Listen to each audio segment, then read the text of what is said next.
Hello everyone, I welcome you all on this 10 minutes a day series again. So आज के इस session में हम लोग बात करेंगे delivery channels in retail banking part 2 के बारे में। So let's get started with first question first of all. So first question is integrated ombudsman does not include the following concept. Your options are one nation one ombudsman, single portal for all the grievances, integration of all the existing schemes of ombudsman, या फिर none of the above। सो बताइए भाई, what should be the right answer for this question की integrated ombudsman scheme जो government के द्वारा launch की गई थी 2021 के अंदर, उसके अंदर इनमें से कौन सी चीज़ें इंक्लूड नहीं थी। So what should be the right answer for this question? The right answer will be option D itself, that is none of the above itself.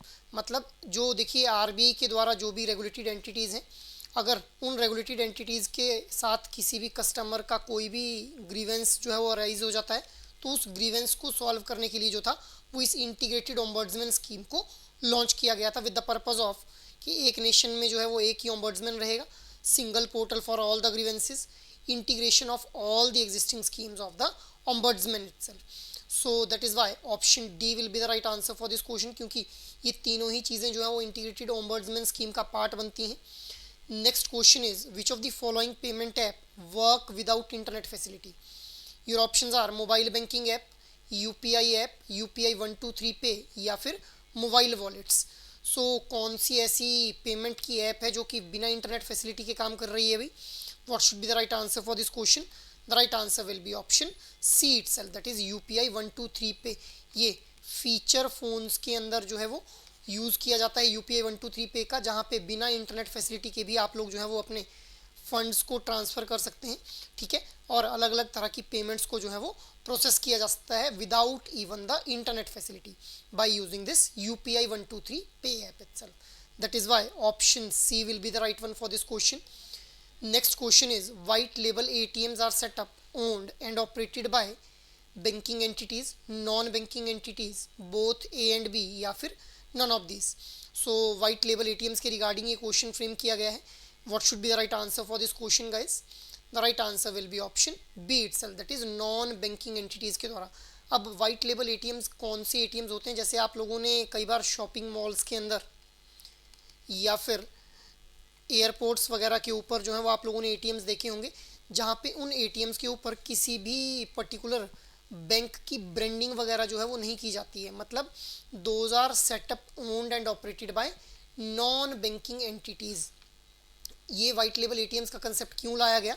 Because banks को जो था वो बहुत ज़्यादा कॉस्ट इनकर होती थी बहुत रूरल एरियाज़ के अंदर, या फिर ऐसी, अब बैंक्स के लिए ये फिजिबल नहीं रहा कि वो हर एक लोकेशन के ऊपर जो अपने एटीएम्स को सेटअप कर पाएँ। इसीलिए नॉन बैंकिंग एंटिटीज़ को इनक्रेज किया गया कि वो इस एटीएम के नेटवर्क को जो है एक्सपेंड करने में हेल्प करें, और उन एटीएम्स को क्या बोला जाने लगा? वाइट लेबल एटीएम्स बोला जाने लगा। That is why option B will be the right one. Moving ahead, next question is which options are offered under IMPS for transfer of funds? Your options are MMID and mobile number, IFSC code and account number, Aadhaar number, या फिर all of the above. अब IMPS क्या है? Immediate money transfer के लिए जो है ये सर्विस जो है वो लॉन्च की गई थी। अब इस IMPS के थ्रू जो फंड्स को ट्रांसफ़र किया जाता है वो कौन कौन से ऑप्शंस या फिर मेथड्स अवेलेबल रहते हैं हमारे पास, इसी के रिगार्डिंग ये क्वेश्चन फ्रेम किया गया है। सो बताइए what should be the right answer for this question guys? The right answer will be option D itself, that is तीनों ही ऑप्शंस जो हैं वो सही है यहाँ पे। MMID क्या है? Money mobile ID. It is actually a 7 digit code, ठीक है। इस कोड की हेल्प से और मोबाइल नंबर की हेल्प से जो है आप लोग फंड्स को ट्रांसफ़र कर सकते हैं using IMPS। Next one is IFSC code, that is Indian financial system code and account number की हेल्प से भी फंड्स को ट्रांसफ़र किया जा सकता है। आधार नंबर की हेल्प से भी किया जा सकता है। और ऑप्शन डी तभी हमारा जो है वो सही ऑप्शन बन जाता है, क्योंकि ये तीनों ही जो अप्रोचेज हैं these are being opted under the IMPS system for transfer of funds itself. Moving ahead, next question is in point of sales per day limit for cash withdrawal in tier 1 and tier 2 centres is. Tier 1 और tier 2 centre के अंदर point of sales machine के अंदर जो per day की cash withdrawal की limit है वो कितनी रखी गई है? 1000 रुपीज़, 2000, 3000, या फिर 5000। सो what should be the right answer for this question guys? The right answer will be option A itself, that is rupees 1000। अब ये पॉइंट ऑफ सेल्स मशीन्स क्या होती हैं? जैसे आप लोग कभी भी किसी मर्चेंट के पास जाते हैं तो आप लोग अपना डेबिट कार्ड या फिर क्रेडिट कार्ड जो है वो यूज़ करने के लिए वहाँ पे देते हैं उस कस्टमर के, मतलब उस मर्चेंट से आप जो भी प्रोडक्ट और सर्विसेज को अवेल करेंगे उन प्रोडक्ट्स और सर्विसेज के बदले में आप लोग जो है वो अपना डेबिट कार्ड या क्रेडिट कार्ड जो है वो स्वाइप करने के लिए देंगे उस छोटी सी मशीन के अंदर, जिसके अंदर इस डेबिट या क्रेडिट कार्ड को जो है वो स्वाइप किया जाता है। इसी को हम लोग क्या बोल देते हैं, पॉइंट ऑफ सेल्स मशीन बोल देते हैं। अब इस मशीन के थ्रू कैश विड्रॉल की फैसिलिटी भी प्रोवाइड की जाती है।